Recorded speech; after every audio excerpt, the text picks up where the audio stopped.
अच्छा। नमः ओं विष्णुपदाय कृष्णप्रेष्ठाय भूतले श्रीमते जयपताका स्वामिनिधि नाम्ने नमो आचार्य पादाय निधाय कृपपदायिने गौरगतदामदाय नगरग्रामदारिणे नमः ओं विष्णुपदाय कृष्णप्रेष्ठाय भूतले श्रीमते भक्तिवेदांत स्वामिनिधि नाम्ने नमस्ते सारस्वते देवे गौरवाणी प्रचारिणे निर्विशेषशून्यवादी पाश्चात्य देशधारिणे जय श्री कृष्ण चैतन्य प्रभु नित्यानंद श्री अद्वैत गदाधर शिवाशादि गौरव भक्त वृंदा हरे कृष्णा कृष्णा कृष्णा हरे हरे हरे राम राम राम हरे हरे हरे कृष्णा இன்னைக்கு 11வது 13 மாதாஜி. இல்ல மாதாஜி 11வது அத்தியாயம். அத்தியாயம் அத்தியாயம். அத்தியாயம் சரி, விஸ்வரூபத்துல சரி. Right, right, right. விஸ்வரூபத்துல 11 13வது ஸ்லோகம். Yes, yes. ஹரே கிருஷ்ணா. தத்ரேகஸ்தம் ஜகத் கிருஷ்ணம் प्रविभक्तम् अनेकदा अभक्ष्यत्येव देवस्य शरीरे पाण्डवस्तदा. அச்சமயத்தில் இறைவனுடைய விஸ்வரூபத்தில் பற்பல ஆயிரங்களாக பிரிந்திருந்த அகிலத்தின் பல்வேறு விஸ்தாரங்களை எல்லாம் ஒரே இடத்தில் அர்ஜுனனால் காண முடிந்தது. இப்ப பௌதீக ரூபமான இந்த விஸ்வரூபத்தை அர்ஜுனன் எதுக்காக கேட்கிறார் அப்படின்னா, பிற்காலத்துல வர்றவங்க வெறும் தத்துவ ரீதியா மட்டும் இல்ல எழுத்து வடிவமா மட்டும் சொல்லிட்டாரு, ஆனா இதுல உண்மை இல்லைன்னு நினைக்க கூடாது அப்படிங்கிறதுக்காக பகவானோட விஸ்வரூபத்தை அர்ஜுனன் கேட்கிறார். அப்ப பகவான் இந்த விஸ்வரூபத்தை அர்ஜுனனுக்கு காணிச்சு கொடுக்கிறார். விஸ்வரூபம் அப்படிங்கிறது எப்படி அவர் பௌதீகமாக சக்திகளாக பல்வேறு தேவர்களாக பல்வேறு சக்திகளாக இந்த அகிலம் முழுவதும் பரவி இருக்கிறார். சக்திமான் ஒரே இடத்துல இருக்கிறார். எப்படி சூரியன் ஒரே இடத்துல இருக்கு, ஆனா அதனோட சக்திகள் எங்கும் விரிந்திருக்கிறதோ அது போல இங்க பகவான் ஒரு இடத்துல இருந்தாலும் அவரோட சக்திகள் எல்லா பக்கமும் பரவி இருக்கு. இப்ப தத்ர அப்படின்னா அங்கே. அர்ஜுனன் விஸ்வரூபத்தை கண்டபோது அர்ஜுனனும் கிருஷ்ணரும் இருவருமே ரதத்தில் இருந்தாங்க. அந்த ரூபத்தை காண்பதற்கான சிறப்பு பார்வையை அர்ஜுனனுக்கு இங்க கொடுக்கிறார். அதனால போர்க்களத்துல இருந்தவங்க மத்தவங்கள இதை பார்க்க முடியல. கிருஷ்ணரின் உடலில் பல்லாயிரக்கணக்கான லோகங்களை அர்ஜுனனால் காண முடிந்தது. பற்பல பிரபஞ்சங்களும் பற்பல லோகங்களும் இருப்பதை நாம் வேத இலக்கியங்களின் மூலமா நாம தெரிஞ்சுக்கிறோம். அதுல சில கிரகங்கள் மண்ணாலும், சில கிரகங்கள் பொன்னாலும், சில கிரகங்கள் மணிகளாலும், சில கிரகங்கள் மிகப்பெரியவையாகவும், சில கிரகங்கள் சிறியவையாகவும், மற்றும் பல கிரகங்கள் பல்வேறு வகையிலும் உருவாக்கப்பட்டுள்ளன. தனது ரதத்தில் அமர்ந்தபடியே அர்ஜுனனால் இதையெல்லாம் பார்க்க முடிஞ்சது. ஆனால் அர்ஜுனனுக்கும் கிருஷ்ணருக்கும் இடையே என்ன நடந்து கொண்டிருக்கிறதுங்கிறத யாராலும் புரிஞ்சுக்க முடியல. அடுத்தது ஸ்லோகம் 14. ததச விஸ்மயா விஷ்டோ ஹிருஷ்ட ரோமா தனஞ்சய பிரணம்ய ஹி ரஷா தேவம் கிருதாஞ்சலிர் அபாக்ஷத. பின்னர் வியப்பாலும் குழப்பத்தாலும் மூழ்கிய அர்ஜுனன் தனது உடலில் மயக்குச்செறிய சிரம் தாழ்த்தி வணங்கியபடி கூப்பிய கரங்களுடன் முழுமுதற் கடவுளிடம் பிரார்த்தனை செய்ய தொடங்கினான். பொருளுரை. இதை பார்த்துட்டு அர்ஜுனனுக்கு ஒரே ஆச்சரியம். அப்போ பகவான்கிட்ட பிரார்த்தனை பண்றாரு. தெய்வீக காட்சி காணப்பட்ட உடனே கிருஷ்ணரும் அர்ஜுனனுக்கும் இடையான உறவு மாறுகின்றது. ஏன்னா தன்னை போல ஒரு சாதாரண மனிதனாக நண்பனாக கருதி அர்ஜுனன் பகவான் மேல கைய தோள் மேல போட்டுட்டு, ஓ ஆடுமைக்கும் சிறுவனே அப்படின்னு எல்லாம் சொல்லிட்டு இருந்தாரு. ஆனா இப்ப அவருடைய சக்தியை பார்த்து அவருடைய உறவே இப்ப மாறுது. முன்பு கிருஷ்ணருக்கும் அர்ஜுனனுக்கும் இடையில் நட்புறவு இருந்தது.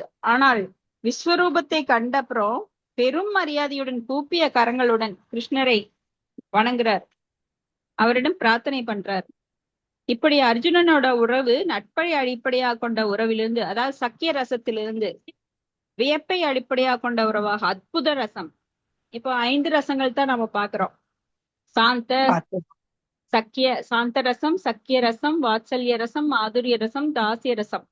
இது பகவத்கீதையில நாம் பாக்குறோம். ஆனா அதற்கும் மேல ரசங்கள் 10 விதமான ரசங்கள் பாகவதத்தில் நம்ம பக்தி ரசாமிருத சிந்துல பாக்கலாம்.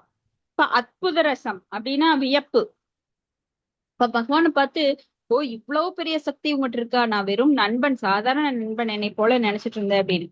அப்ப சிறந்த பக்தர்கள் கிருஷ்ணரை எல்லா உறவுகளிலும் ரசங்களின் உறைவிடமாக காண்கின்றனர். சாஸ்திரங்களில் 12 விதமான அடிப்படை உறவுகள் விளக்கப்பட்டிருக்கு. சாரி 10ன்னு சொன்ன 12. அவை அனைத்தும் கிருஷ்ணரிடம் காணப்படுகின்றன. 2 உயிர்வாளிகளுக்கிடையேயான உறவு, தேவர்களுக்கு இடையேயான உறவு, அல்லது பரமபுருஷருக்கும் அவரது பக்தர்களுக்கும் இடையேயான உறவு என எல்லாவித உறவு பரிமாற்றங்களில் பெருங்கடலாக கிருஷ்ணர் விளங்குகிறார். அர்ஜுனன் இங்க அற்புத ரசத்தால ஊக்குவிக்கப்படுகிறான். இதனால நன்னடத்தையும் அமைதியும் சுபாவமாக கொண்ட அர்ஜுனன் பரவசத்தில் மூழ்கி உடலில் உள்ள வயிர்கள் கூச்செறிய கூப்பிய கரங்களுடன் முழுவதற் கடவுளை வணங்கியபடி பிரார்த்தனை செய்ய தொடங்குகிறார். அவன் பயப்படவில்லை என்பதையும் பரமபுருஷருடைய அற்புதங்களால் பாதிக்கப்பட்டுள்ளான் என்பதையும் நாம பார்க்கிறோம். சோ உடனடி விளைவு வியப்பு. அந்த வியப்புடன் அற்புத ரசத்துல அன்புடன் கூடிய அர்ஜுனனின் இயற்கையான நட்புறவு வியப்பினால் நிறைந்துவிடவே அவன் இவ்வாறு நடந்து கொள்கிறான். சோ நம்ம கூட சாதாரணமா பழகிட்டு இருக்கிற ஒருத்தர் நாம நினைச்சிட்டு இருப்போம் ரொம்ப சிம்பிளா இருப்பாங்க. திடீர்னு பார்த்தா அவங்களுக்கு பெரிய கார் கப்பல் மாதிரி வந்து நிக்குது. அவங்க பேரண்ட்ஸ் எல்லாம் பாத்தீங்கன்னா அவங்களுக்கு போலீஸ் காவல் எல்லாம் இருக்கு. அப்ப திடீர்னு இப்படி பாக்குறப்ப என்ன பண்ணுவாங்கன்னா வியப்பா இருக்கும். ஐயோ எவ்வளவு சாதாரணமா என் கூட பழகிட்டு இருந்தாங்க, நான் ரொம்ப ஏழை, ஆனா எனக்கு ஈக்குவலா பழகிட்டு இருந்தாங்க. ஆனா இன்னைக்கு பார்த்தா ஒரு ஒரு 10 நாள் பழகினதுக்கு அப்புறம் பார்த்தா அவங்களுக்கு ஒரு கப்பல் மாதிரி கார் வந்து நிக்குது, அவங்க அம்மா அப்பா கூட வர்றாங்க, போலீஸ்காரங்க காவலுக்கு வர்றாங்க. இவ்வளவு பெரிய சொசைட்டி இல்லைங்க, இவ்வளவு பெரிய ஆளா அப்படின்னு சாதாரண மனிதர்களை பார்த்தே நம்ம வியப்புடன் அப்படியே வாய் பழந்துருவோம். ஆனா இங்க பகவான் அப்படின்னா மிக மிக பெரிய ஒரு ஸ்டேட்டஸ்ல இருக்காரு. அவருடைய விசேஷங்கள் வைபவங்கள் எல்லையற்றவை. இதுக்கு முன்னாடிதான் நம்ம பார்த்தோம் 10வது அத்தியாயத்துல அவரது வைபவங்கள் எவ்வளவு சிறப்பானவை அப்படின்னு. சோ அர்ஜுனனுக்கு இங்க அது அப்படியே உறவு மாறி போச்சு. சக்கிய ரசத்துல இருந்தவர் இப்ப அற்புத ரசத்துக்கு மாறிட்டார்.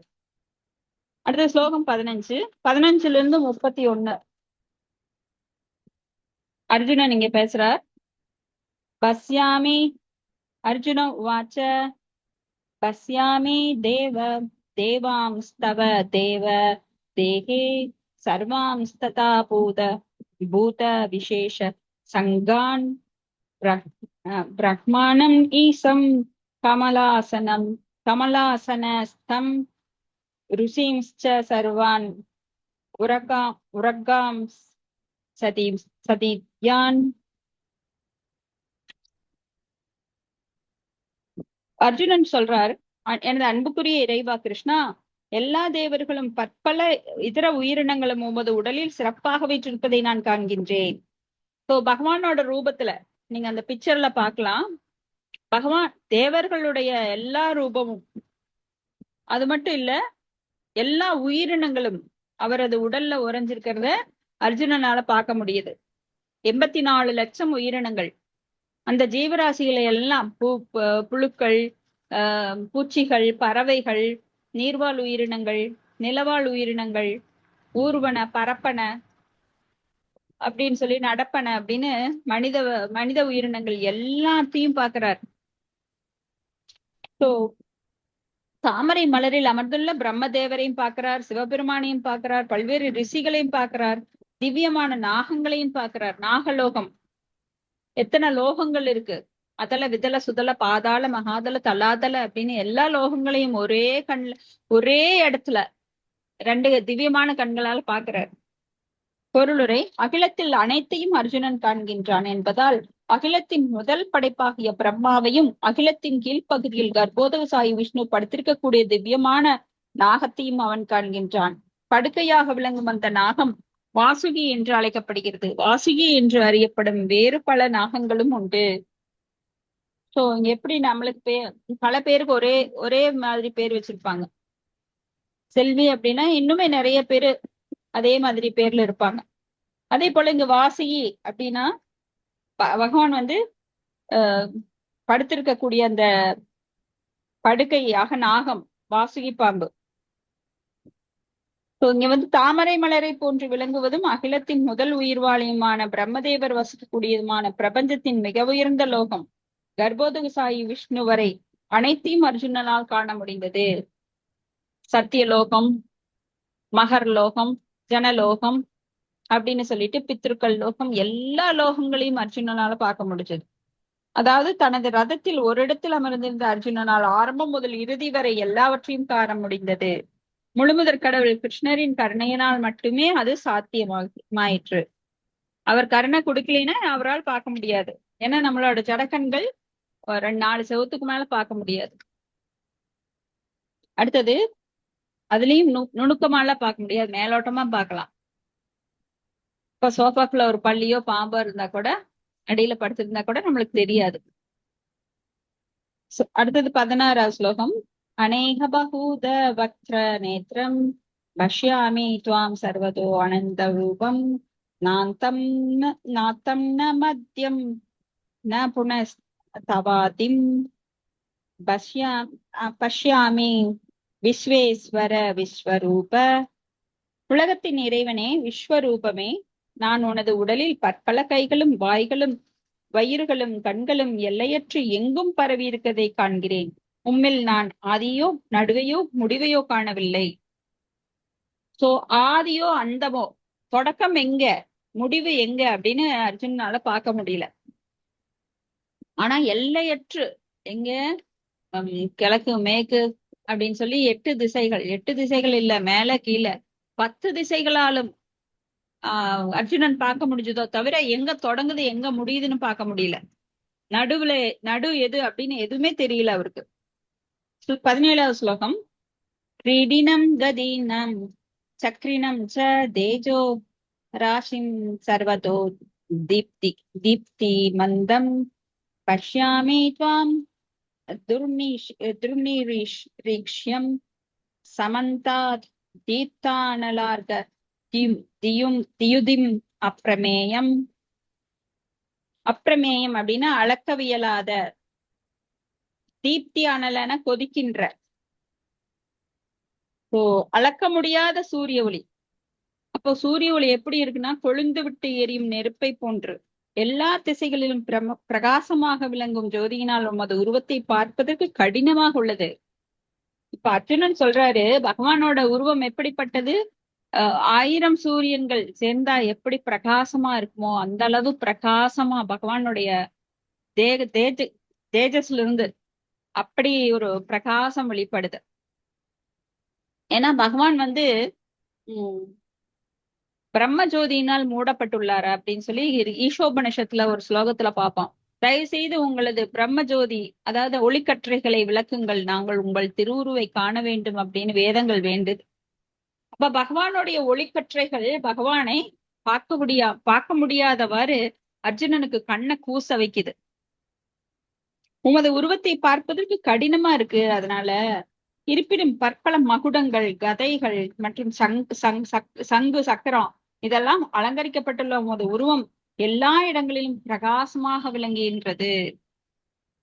அப்போ பற்பல கைகள், பற்பல கால்கள், பற்பல கண்கள் அப்படின்னு சொல்லி பற்பல தலைகள், அதுல பல மகுடங்கள், அதுல கதை சக்கரம் எல்லாம் கையில வச்சிருக்காரு. 18வது ஸ்லோகம். ஸ்வம் அக்ஷரம் பரமம் வேதிதவ்யம் ஸ்வம் அஷ்ய விஸ்வஸ்ய பரம் நிதானம் ஸ்வம் அவ்யய சாஸ்வத தர்ம கோப்தா ஜனாதனஸ்வம் புருஷோ மதோமே. அறிய வேண்டியவைகள் முதன்மையானவர் நீரே, எல்லா அகிலங்களுக்கும் இறுதி ஆதாரம் நீரே. நீர் அழிவற்றவர், மிக பழமையானவர், தர்மத்தின் நித்திய பாதுகாவலர் மற்றும் புருஷோத்தமராகிய முழுமுதற் கடவுள். இதுவே எனது அபிப்பிராயம். சோ அவரது அபிப்பிராயத்தை அர்ஜுனன் சொல்றார். அறிய வேண்டியவற்றில் முதன்மையானவர் நீரே. நாம் நிறைய விஷயங்களை தெரிஞ்சுக்கிறதுக்கு நாம காலந்தோறும் ரொம்ப மெனுக்கெட்டு சயின்டிஸ்ட் எல்லாம் பாத்தீங்கன்னா நிறைய விஷயங்களை தெரிஞ்சுக்கணும், ஆர்வெல்லாம் ஆராய்ச்சி பண்றாங்க. அது போல ஞானிகள், இது உண்மையா, ஆத்மாங்கிறது உண்மையா அப்படின்னு சொல்லி 24 மூலக்கூறுகளையும் மக்கு வேறா ஆணி வேறா அறிஞ்சுக்கிறதுக்கு ஆராய்ச்சி பண்றாங்க. ஆனா அறிய வேண்டியவற்றில் முதன்மையானவர் நீரே. பகவானை பத்தி தெரிஞ்சுக்கிட்டா எல்லாத்தையும் தெரிஞ்சுக்கலாம். தெரிய வேண்டிய ஒன்றை தெரிந்தால் மற்ற அனைத்தையும் நாம் தெரிந்து கொள்ளலாம். அது யாரு? முழுமுதற் கடவுள். முழுமுதற் கடவுளை பத்தி தெரிஞ்சுக்கிறவங்க மத்த எதுவுமே தெரிஞ்சுக்க வேண்டிய அவசியம் இல்லை. ஏன்னா அவங்களுக்கு ததாமி புக்தி யோகம் தம் ஏனமாம் உபயாந்திதே அப்படின்னு பகவான் அந்த புத்தியை தந்துடுறாரு. அவரை பற்றி அறிந்தால் மற்ற எல்லாமே தெரிஞ்சிடும். இப்ப நீங்க +2 படிச்சுட்டீங்க அப்படின்னா first standard, second, third, fourth, fifth, sixth, seventh, eighth, ninth, tenth, +1 எல்லாமே உங்களுக்கு தெரிஞ்சதா அர்த்தம். அப்போ பகவானை பத்தி தெரிஞ்சுக்கிட்டா மற்ற விஷயங்கள் அனைத்தும் கீழே இருக்கிற அத்தனை விஷயங்களும் தெரிஞ்சிடும். ஏன்னா அவர் தான் முதன்மையானவர். சோ அறிய வேண்டியவற்றில் முதன்மையானவர் நீரே அப்படின்னு சொல்றார். எல்லா அகிலங்களுக்கும் இறுதி ஆதாரம் நீரே. ஏன்னா அவர்தான் ஆதாரம். யார் தோற்றுவித்தாரோ அவர்தான் ஆதாரம். ஆதாரம் இல்லாம, அதாவது பேஸ் மட்டும் இல்லாம மேல செவுரு இருக்காது. நீங்க எல்லாம் வீடு கட்டியிருக்கீங்க, அஸ்திவாரம் இல்லாம செவுரு இருக்குமா? சோ எல்லாவற்றிற்கும் ஆதாரமா இருக்கிறது அஸ்திவாரம், அந்த வீட்டுக்கு பில்லர் இல்லைன்னா பில்லர். சோ எல்லாவற்றிற்கும் தூணாக. ஏன்னா மத்த என்ன சொல்றார் 7வது அத்தியாயத்துல சொல்லுவார், மத்த பரதரம் நாண்யத் கிந்தித் சஸ்தி தனஞ்சய மயி சர்வம் இதம் புரோக்தா சூத்ரோ மணிகனா இவ சுத்ரே மணிகனா இவ அப்படிம்பார். அதாவது முத்துக்களில் நூலில் முத்துக்கள் கோர்க்கப்பட்டுள்ளது போல அனைத்தும் என்னையே தாங்கி இருக்கிறது. சோ நூல் வெளியில தெரியாது, முத்து மட்டும்தான் தெரியும். அது போல இந்த உலகத்துல எல்லாமே நம்மளுக்கு கண்ணுக்கு தெரியுது. ஆனா அதை தாங்கி இருப்பவர் யார் அப்படிங்கிறது பக்தர்களுக்கு மட்டும்தான் புரியும், அபக்தர்களுக்கு புரியாது. யார் இதை தாங்கி கொண்டிருக்கிறார் அப்படின்னு, யார் எல்லாவற்றிற்கும் மூலம், யார் எல்லாத்தையும் தந்தது. சோ எப்படி அது நடக்குது? நம்ம செயலால் நடக்குதுன்னு நிறைய பேர் நினைச்சுக்கிறாங்க. ஆனா பகவான் சொல்றாரு, மத்தக ஸ்மிருதி ஞானம் அபோகனம் ச, தானே அந்த ஞாபக சக்தியும் அறிவையும் தருகிறேன் அப்படிங்கிறார். அவரை புரிஞ்சுக்கிறோம்னா பக்தி வேணும். என்னை பற்றி அறிவு வேணும்னா உனக்கு பக்தி வேணும். பக்தியானாம் அவிஜானாதி யாவான் யாசாஸ்மி தத்துவதக தது அப்படின்னு சொல்றார். சோ பக்தர்களால் மட்டுமே புரிஞ்சுக்க முடியும் எப்படி பகவான் எல்லாவற்றிற்கும் மூலம், ஆதாரம் அப்படிங்கிறது. அப்புறம் அழிவற்றவர். நம்ம உடல் எல்லாம் அழியக்கூடியது, ஆனால் அவரது உடல் திவ்யமானது. அவரது மனம், உடல் மற்றும் ஆத்மா வேறுபட்டதல்ல. ஆனா நம்மளுக்கு மனம் வேற, புலன்கள் வேற, ஆத்மா வேற, உடல் வேற. இந்த உடல் விட்டு ஆத்மா போச்சுன்னா அது பிணமாயிருது. பகவானுக்கு அப்படி கிடையாது. அவர் அழிவற்றவர், நித்தியமானவர், மிக பழமையானவர். எப்ப தோன்றினாருன்னே தெரியாது. நீங்க எங்க போய் எந்த ரெக்கார்ட்லயும் கண்டுபிடிக்க முடியாது. மிக பழமையானவர், தர்மத்தின் நித்திய பாதுகாவலர் மற்றும் புருஷோத்தமராகிய முழுமுதற் கடவுள். தர்மம் து சாக்ஷாத் பகவத் பிரணீதம். அவர்கிட்ட இருந்துதான் தர்மம் உண்டாச்சு. அவர் கொடுத்ததுதான் நம்மளுக்கு வேதங்கள், தர்மம். ஏன்னா அவர் தர்மத்தின் தலைவர் அவர். சோ அவர்கிட்ட இருந்துதான் தர்மம் வந்தது. சோ அவர்தான் நித்திய பாதுகாவலர் மற்றும் புருஷோத்தமராகிய முழுமுதற் கடவுள், தர்மத்தின் நித்திய பாதுகாவலர். அந்த தர்மத்தை காக்கக்கூடியவர் அவர்தான். அதனாலதான் சொல்றார், யதா யதா ஹி தர்மஸ்ய கிளானிர்பவதி பாரத அப்யுக்தானாம் அதர்மஸ்ய. தர்மம் நிலைப்பதற்காக அதர்மம் எங்கெல்லாம் தோன்றுகிறதோ அப்பெல்லாம் அவதாரம் எடுக்கிறேன் அப்படிங்கிறார். யதா யதா ஹி தர்மஸ்ய கிளானிர்பவதி பாரத அப்யுக்தானாம் அதர்மஸ்ய ததாத்மானம் சுஜாமியகம் அப்படின்னு. அடுத்தது 19வது ஸ்லோகம். அநாதிமத் யாந்தம் அனந்த வீரியம் அனந்த பகபாகும் சசி சூரிய நேத்திரம் பஷ்யாமி துவாம் தீப்த பூதாக்ஷ வக்திரம் ஸ்வதேஜசா விஸ்வம் இதம் தபந்தம். நீர் ஆரம்பமும் நடுவும் இறுதியும் இல்லாதவர். உமது பெருமை அளவிட முடியாதது. தங்களது கைகள் அளவிட முடியாதவை. சூரியனும் சந்திரனும் உமது கண்கள். உமது வாயிலிருந்து வெளிவரும் நெருப்பு ஜுவாலைகளையும் உமது சுய தேஜஸால் இந்த அகிலம் முழுவதையும் தாங்கள் எரிப்பதை நான் காண்கின்றேன். சோ பகவானுக்கு ஆதியோ அந்தமோ நடுவோ கிடையாது. யாராலையும் அளக்க முடியாது. ஏன்னா அவரது மயிர்கால்கள்ல இருந்து பல கோடி பிரபஞ்சங்கள் வெளிவருது அப்படின்னா அவருடைய சைஸ் என்னங்கிறத யாராலையும் கற்பனை கூட செஞ்சு பார்க்க முடியாது. அவரது கைகள் அப்படித்தான், அளவிட முடியாதவை. அங்க உட்காந்துருக்காரு கோலோக விருந்தாவனத்துல, நாம இங்க படைக்கிறோம். ஆனா அவர் கையை நீட்டி உடனே சாப்பிட்டுறாருன்னா அது எப்படி சாத்தியம்? ஏன்னா அவரது கைகள் அளவிட முடியாதவை. சூரியனும் சந்திரனும் அவரது 2 கண்களாக வேதங்கள் வர்ணிக்கின்றது. அவர் வாயிலிருந்து நெருப்பு ஜுவாலையும் உமது சுய தேஜசால் இந்த அகிலம் முழுவதையும் தாங்கள் எரிப்பதையும் நான் காண்கின்றேன். அந்த விஸ்வரூபத்துல நீங்க பாத்தீங்கன்னா அவர் வாயிலிருந்து நெருப்பு ஜுவாலை கக்கறார்.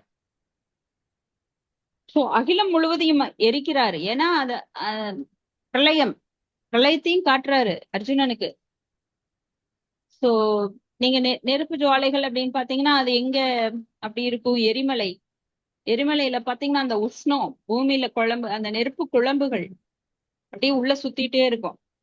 நாம நினைச்சிட்டு இருக்கிறோம் நாமெல்லாம் மேல ஒரு தரையில கூலா உட்கார்ந்து இருக்கிறோம். ஆனா அது தரைக்கு கீழே என்னன்னா பாறை குழம்புகள் அப்படியே இறுக்கமா, குழம்பு குழம்பு மாதிரி, நீங்க குழம்பு எல்லாம் வச்சிருப்பீங்கல்ல, அது மாதிரி உள்ள லிக்விடா ஓடிட்டே இருக்கும். அதுக்கு மேல ஒரு தளம் இருக்கும், பாறை கற்கள். அதுக்கு மேல இந்த பூமி அடுக்கடுக்கான இதனால சூழப்பட் அடுக்கி வைக்கப்பட்டிருக்கு. சோ நீங்க ஆழமா குழி தோண்டினீங்கன்னா அந்த நெருப்பு குழம்புதான் வெளிப்படும்.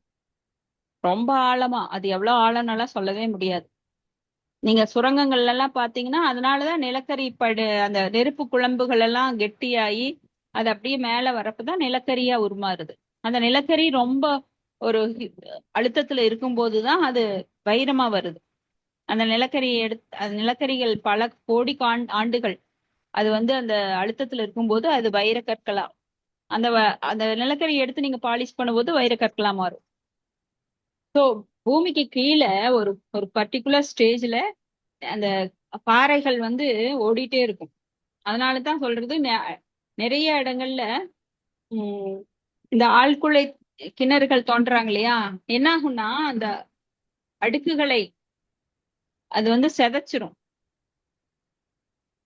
ஸோ நீங்க கல்ல அடுக்கி வச்சிருக்கிறீங்க, ஒரு இடத்துல நீங்க குழி மாதிரி போடுறீங்க, ஒரு 10க்கு 10ல கல்ல அடுக்கி வச்சிருக்கீங்க, ஒரு இடத்துல குழி மாதிரி போடுறீங்கன்னா என்ன ஆகும்? அது செதஞ்சு போயிடும், இன்னொரு பக்கம் அது சரிய ஆரம்பிச்சிடும். அதுதான் நிலநடுக்கமா வருது. மக்கள் இந்த இயற்கையை எப்படியெல்லாம் பாழாக்கணுமோ அப்படியெல்லாம் பாழாக்கிறதுக்காக நிறைய சுரங்கங்கள் தோன்றாங்க, ஆழமாக போர்வெல் போடுறாங்க, கிணறு தோன்றாங்க. அதெல்லாம் உம் பூமி தேவியை காயப்படுத்தி நம்மளுடைய பேராசையை நிறைவேற்றுவதற்காக பூமி தேவியை காயம் பண்றோம். அதெல்லாம் என்ன ஆகுதுன்னா இன்னொரு பக்கம் சரிவா மாறுது, நிலச்சரிவு அந்த மாதிரி. சோ முழுமுதற் கடலின் 6 வைபவங்களுக்கு எல்லையே இல்லை. இங்கு மட்டுமன்றி பல இடங்களில் சொன்ன விஷயங்களை மீண்டும் சொல்லப்படுகிறது. ஆனால் சாஸ்திரப்படி கிருஷ்ணருடைய பெருமையை மீண்டும் மீண்டும் கூறப்பட்டால் அது இலக்கிய பலவீனமாகாது. அது மனிதன் குழம்பும் போது, ஆச்சரியப்படும் போது, பரவசப்படும் போதும் ஒரே விஷயத்தை பலமுறை கூறுவது சகஜம். எனவே இது தவறல்ல.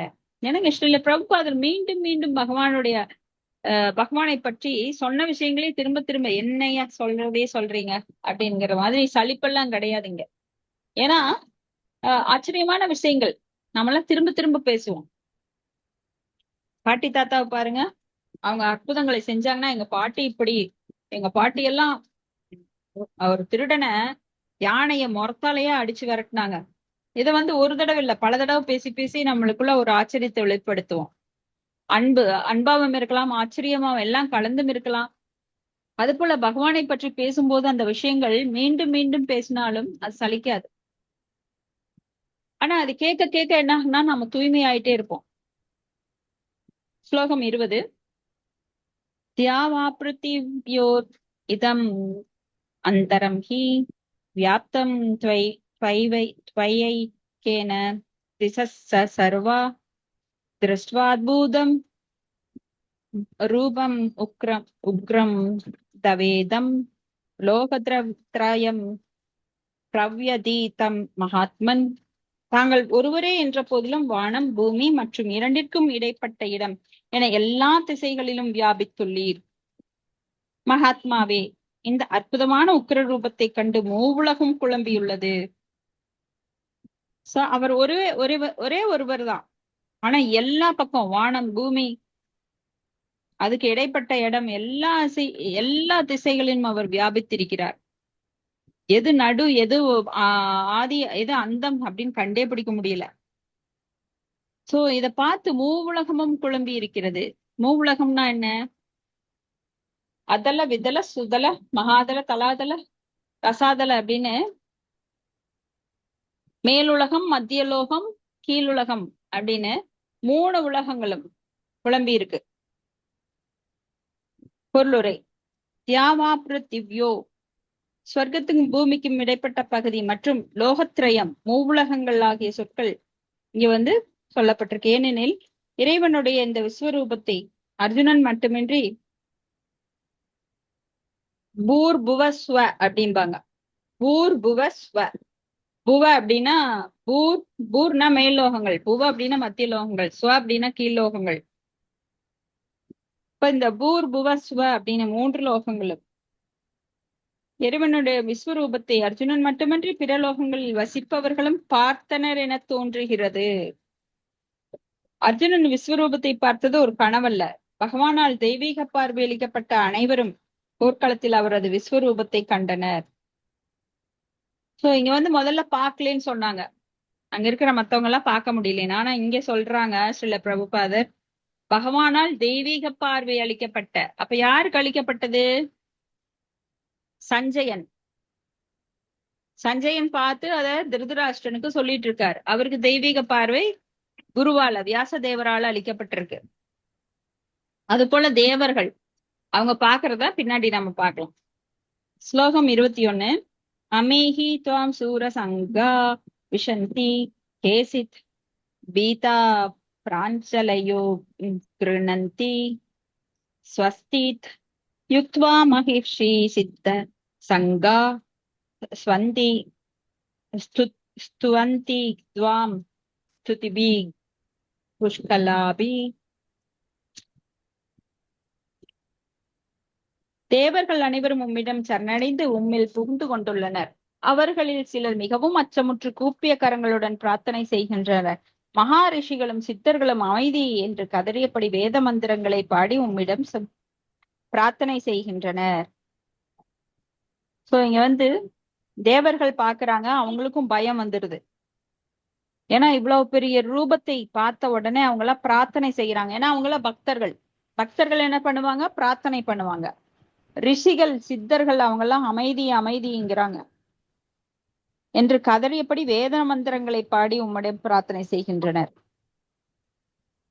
பொருளுரை. விஸ்வரூபத்தின் பயங்கர தோற்றத்தையும் அதன் ஒளியும் ஜோதியையும் கண்டு அச்சமுற்று எல்லா கிரகங்களில் உள்ள தேவர்களும் பாதுகாப்பிற்காக பகவானை பிரார்த்தனை செய்யறாங்க. இங்க தேவர்களும் பாக்குறாங்க. இந்த ரிஷிகள் அப்படின்னா இந்த தவசிகளுக்கு ஒரு லோகம் இருக்கும் இல்லைங்களா, சித்தர் லோகம், அவங்களும் பாக்குறாங்க. அடுத்தது 22வது ஸ்லோகம். ருத்ராதித்யா வசவோ ஏ ச சாத்யா விஸ்வே விஷ்ணௌ மருத்தஸ் சோஸ்மபாஸ்ச கந்தர்வ யக்ஷாசூர சித்தா சங்கா விக்ஷந்தே துவாம் விஸ்மிஸ்தா சைவ சர்வே. சிவபெருமானின் பல்வேறு தோற்றங்கள். சிவபெருமானின் பல்வேறு தோற்றங்கள்னா சிவபெருமான் ருத்ரராக இருக்கிறது, சதாசிவனாக இருக்கிறது, இந்த மாதிரி பல்வேறு தோற்றங்கள். அப்புறம் ஆதித்யர்கள், 12 ஆதித்யர்கள், 11 ருத்ரர்கள், 2 வசுக்கள், சாத்தியர்கள், விஸ்வதேவர்கள். வசுக்கள் 8 பேரு, சாத்தியர்கள், விஸ்வதேவர்கள், 2 அஸ்வினி குமாரர்கள், மருத்துக்கள், முன்னோர்கள், கந்தர்வர்கள், யக்ஷர்கள் அப்படின்னா அதுல யார் தலைவர்? குபேரன். அப்புறம் அசுரர்கள், சித்தர்கள் என அனைவரும் உம்மை வியப்புடன் பார்த்து கொண்டிருந்தனர். இவங்களுக்கு எல்லாமே இந்த தோற்றம் தெரியுது. பல்வேறு ருத்ரர்களுக்கு 11 ருத்ரர்களுக்கு, 12 ஆதித்யருக்கு, 8 வசுக்களுக்கு, சாத்தியர்களுக்கு, விஸ்வதேவர்கள், 2 அஸ்வினி குமாரர்களுக்கு, மருத்துக்களுக்கு எல்லாருக்குமே தெரியுது அந்த தோற்றம், விஸ்வரூபம். அவங்க கண்ணுக்கு எல்லாமே தெரியுது. அப்போ எல்லாருக்குமே தெய்வீக கண்களை கொடுக்கிறார். அடுத்த ஸ்லோகம் 23. ரூபம் மஹத்தே பகு வக்ரம் நேத்ரம் மகாபாஹோ பாஹூரூபாதம் பஹூ பஹூதரம் பஹூதம்ஸ்ட்ரா கராளம் திருஷ்ட்வா லோக பிரவ்யதீதாஸ்ததாகம். வலிமையான புயங்களை உடையவரே, உமது பற்பல முகங்கள், கண்கள், கைகள், வயிறுகள், கால்கள் மற்றும் பயங்கரமான பற்களை கண்டு தேவர்கள் உட்பட உலகிலுள்ள அனைவரும் குழம்பியுள்ளனர். அவர்களைப் போலவே நானும் குழம்பியுள்ளேன். சோ இந்த அற்புத ரூபத்தை பார்த்து, விஸ்வரூபத்தை பார்த்து எல்லாம் குழம்பி போயிருக்கிறாங்க. சோ அர்ஜுனன் சொல்றார், எப்படி தேவர்கள், முனிவர்கள், சித்தர்கள், கந்தர்வர்கள், யக்ஷர்கள், சோ அசுரர்கள் எல்லாம் குழம்பி போயிருக்காங்களோ அது மாதிரி நானும் குழம்பி போயிருக்கேன் அப்படிங்கிறார். 24வது ஸ்லோகம். நபஸ்பிருஷம் தீப்தம் அநேக வர்ணம் வியாக்தானம் நம் தீப்த விஷால நேத்திரம் திருஷ்ட்வா ஹி த்வாம் பிரவ்யதீதாந்தர் ஆத்மா திருதிம் ந விஸ்தாமி க்ஷமம் ச விஷ்ணு. எங்கும் நிறைந்த விஷ்ணுவே, வானத்தை தொடும் உமது பற்பல ஒளிரும் நிறங்கள் திறந்த வாய்கள் மற்றும் பிரகாசிக்கக்கூடிய விசாலமான கண்களுடன் உம்மை நான் காணும்போது எனது மனம் பயத்தால் குழம்புகிறது. எனது மனத்தின் சமநிலையை தக்க வைப்பது இனிமேல் என்னால் இயலாது. இப்போ அர்ஜுனன் ரொம்ப குழம்பி போய் பயந்து போய், ஏன்னா அந்த ரூபம் அப்படி கோரமான முகங்களையும் சாந்தமான முகங்களையும் பல்வேறு தேவர்களையும், இப்ப தேவர்களையே பாத்தீங்கன்னா ஆஹ் ஒரு கோரமான ரூபம் கொண்ட தேவர்கள்லாம் இருக்காங்க. கருப்பராயன் அப்படின்னா அந்த மாதிரி குழந்தைகள்லாம் நாம குழந்தையா இருக்கும்போது நாம பல கிராமங்களுக்கு போவோம். அங்க இந்த 33 தேவர்கள்ல இந்த கீழ்நிலை தேவர்கள்லாம் கருப்பராயன், மாடப்பன், சூரி அப்படின்னு சொல்லிட்டு அவங்க பூதங்கள் மாதிரி அப்படியே பல்லெல்லாம் பெருசா இருக்கும், 2 பக்கம் கூர்மையான பற்கள் வாயிலிருந்து வெளியில வந்திருக்கும். அந்த மாதிரி ரூபத்தை எல்லாத்தையுமே காட்டுறார்.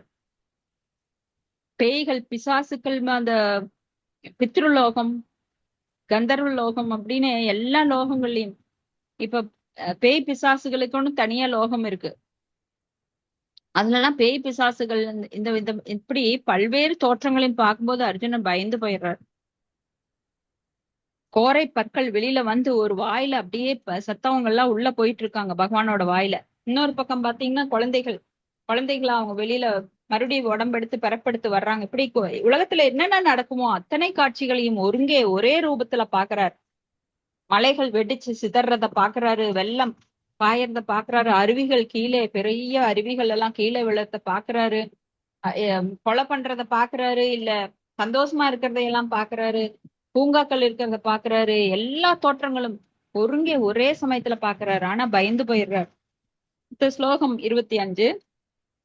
தம்சாகாரலானி சே முகானி திருஷ்ட்வைவ காலாநல சன்னிபானி திசோ ந ஜானே ந லபே சர்ம பிரசீத தேவேஷ ஜெகன்னிவாச. தேவர்களின் இறைவனே, உலகங்களின் அடைக்கலமே, என்னிடம் கருணை கொள்ளும். கால நெருப்பினை போன்ற உமது முகங்களையும் பயங்கரமான பற்களையும் கண்டபின் எனது மனதை நிலைநிறுத்த முடியவில்லை. எல்லா திசைகளிலும் நான் குழம்புகிறேன். சோ கால நெருப்பை போன்று உமது முகங்கள். காலன் அப்படின்னா யமன், கால நெருப்பு. சோ அதே நெருப்பு வடிவுல இருந்தா எப்படி இருக்கும்? எவ்வளவு கொதிக்கிற மாதிரி இருக்கும். சோ பயங்கரமான பற்கள். இதெல்லாம் பார்த்து என்னால மனச நிலைநிறுத்த முடியல. நான் இன்னும் குழம்பி போயிடுறேன் அப்படிங்கிறார். 26, 27. அமீச்ச துவாம் திருதராஷ்டிரிய புத்ரா சர்வே சகை வாவணி பால சங்கை பீஸ்மோ துரோணோ சூத புத்திரஸ்ததாசௌ சகாஸ்மதீயைர் அபித்யோத முக்யை வக்ராணி தே த்வரமாணா விஷந்தி தம்ஸ்ரா கராளானி பயானகானி கேசித் விலக்நாத ஷனானந்தரேஷு சந்திருஷ்யந்தே சூர்ணிதைர் உத்தமாங்கை. தனது கூட்டத்தைச் சேர்ந்த மன்னர்களுடன் திருதராஷ்டிரனின் எல்லா புத்திரர்கள் பீஷ்மர், துரோணர், கருணர் மற்றும்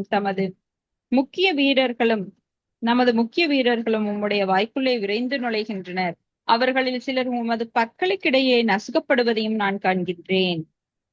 சோ இங்க என்னத்த பாக்குறேன்னா, முக்கியமா திருதராஷ்டிரன், அவரது புத்திரர்கள் 100 பேரு, திருதராஷ்டிரனோட புத்திரர்கள் 100 பேரு, பீஷ்மர், துரோணர், கர்ணன் எல்லாமே மடிந்து அவரோட வாய்க்குள்ள போயிட்டு இருக்கிறத பாக்குறார்.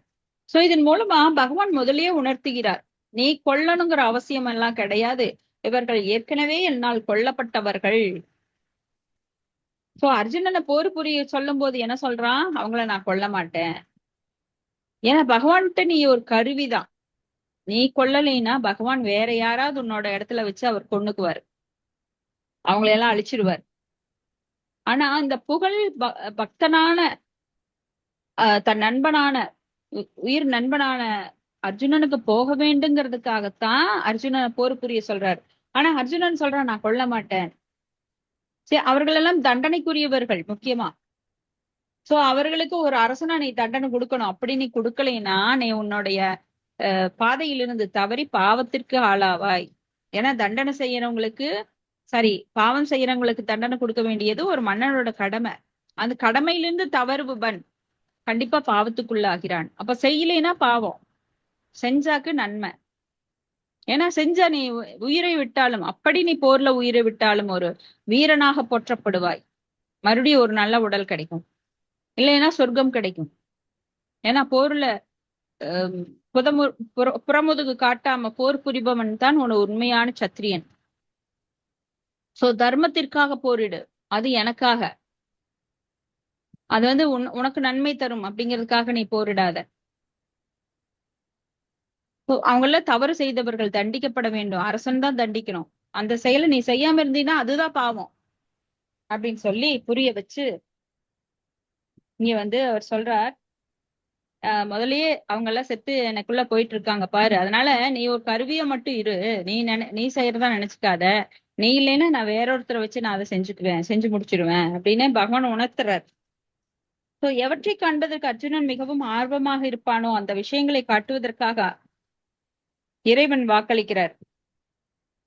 இப்போது எதிர்த்தரப்பின் தலைவர்கள் பீஷ்மர், துரோணர், கருணர், திருதராஷ்டிரன், அவரது எல்லா மகன்களும், அவரது வீரர்கள், மற்றும் தனது தரப்பு வீரர்கள் என அனைவரும் அழிக்கப்படுவதை அர்ஜுனன் காண்கின்றான். ஏறக்குறைய குருட்சேத்திரத்தில் கூடியுள்ள அனைவரும் கொல்லப்பட்டு அர்ஜுனன் வெற்றி வாகை சூடுவான் என்பதை இது குறிக்கிறது. ஒரு குறிப்பு காட்டிட்டார், சாரு நீ தான் ஜெயிக்க போற அப்படின்னு. இப்ப கர்ணனும் வெல்ல முடியாதவராகிய பீஷ்மரும் கூட அழிக்கப்படுவர் என்று இங்கே சொல்லப்படுது. சோ பீஷ்மரை போன்ற எதிர்த்தரப்பு மாவீரர்கள் மட்டுமன்றி அர்ஜுனன் தரப்பை சேர்ந்த மாவீரர்களில் சிலரும் அழிக்கப்படுவார்கள். ஏன்னா ஒரு போருன்னு வரும்போது 2 இடத்துலயும் சேதமாகும், உயிர் சேதமாகும். ஒருத்தர் மட்டும் ஒரு தரப்புல மட்டும் உயிர் சேதம் இல்ல, இன்னொரு தரப்புல சேதம் அப்படின்னாலும் சொல்ல முடியாது இல்லைங்களா. சோ அடுத்தது, யதா நதீனாம் பகவோ பகவோ அம்பு வேகா சமுத்திரம் ஏவாபி முகாத்ரவந்தி ததா தவாமி நரலோக வீரா விஷந்தி வக்ராண்யபி விஸ்வலந்தி. நதிகளின் பல்வேறு அலைகள் கடலை நோக்கி செல்லுவது போல இந்த மாவீரர்கள் அனைவரும் எரிகின்ற உமது வாய்க்குள் நுழைகின்றனர். இது நல்ல உவமை. நதிகள் எல்லாம் எங்க போகும், கடலை நோக்கி போகும். அது போல இறந்தவங்களெல்லாம் பகவானுடைய வயிற்றுக்குள்ள போறாங்க. பிரளயத்தின் போது அப்படிதான் எல்லாருமே, எல்லா உயிர்களும், எல்லா ஜீவராசிகளும் பகவானோட வயிற்றுல போய் அவ்வியக்த நிலையில, தோன்றாத நிலையில ஐக்கியமாகி பகவான் மறுபடியும் அத ரிலீஸ் பண்ணுவார். அடுத்தது 29. யதா பிரதீப்தம் ஜீவலனம் பதங்கா விஷந்தி நாசயா ஸ்மிருத்தவேகா ததைவ நாசாய விஷந்தி லோகாஸ் தவாபிவக்ராணி சம்ருத்த வேகா. கொழுந்து விட்டெறியும் நெருப்பில் அழிவை நோக்கி நுழையும் விட்டில் பூச்சிகளைப் போல எல்லா மக்களும் உமது வாய்களில் முழு வேகத்துடன் நுழைவதை காண்கின்றேன். இந்த அனாலஜி சூப்பர் அனாலஜி ஸ்ரீல பிரபுபாதர். ஓமை, இந்த ஓமை வந்து கொழுந்து விட்டு எரியும் நெருப்புல அந்த பூச்சி எல்லாம், விட்டில் பூச்சி எல்லாம் தானா போய் போய் விழுந்து அதே மடிஞ்சிரும். சோ அது மாதிரி எல்லா மக்களும் உனது வாயில் முழு வேகத்துடன் போறாங்க. ஏன்னா பாவம் செஞ்சவங்க. பகவான் அது வந்து எல்லா யமனாகவும் காலனாகவும் நானே இருக்கிறேன்னு சொல்றாரு இல்லைங்களா? அழிப்பவற்றில் நான் வந்து யமன் அப்படிங்கிறார். அடுத்தது 30வது ஸ்லோகம். லேலிஹியசே கிரசமான சமந்தால் லோகான் சமக்ரான் வதைனைர் ஜ்வலத்பி தேஜோபிர் ஆபுரிய ஜகத் சமக்ரம் பாலஸ்தவோத்ரா பிரதபந்தி விஷ்ணு. விஷ்ணுவே, கொழுந்து விட்டெறியும் உமது வாய்களின் மூலம் எல்லா திசைகளிலும் உள்ள மக்கள் அனைவரையும் தாங்கள் விழுங்கிக் கொண்டிருப்பதை நான் காண்கின்றேன். உமது தேஜஸினால் அகிலம் முழுவதையும் நிறைத்துக் கொண்டு உக்கிரமான தகிக்கக்கூடிய கதிர்களுடன் தாங்கள் வீற்றுள்ளீர். எல்லா திசைகளிலும் அவர் வந்து மக்களை எல்லாம் விழுங்கிட்டு இருக்கார். பகவானோட தேஜஸ்ல அகிலம் முழுவதையும் நிறைத்து அப்படியே ஜோதிமயமா இருக்குது. சோ அப்படிப்பட்ட உக்கிரமான தகிக்கக்கூடிய கதிர்களுடன் அவர் வீற்றிருக்கிறதையும் அர்ஜுனன் கண் திவ்யமான கண்களால் பார்க்கின்றார். இதையெல்லாம் ரொம்ப அற்புதமான வர்ணனை. ஹரே கிருஷ்ணா. இதோட முடிச்சுக்கலாம்.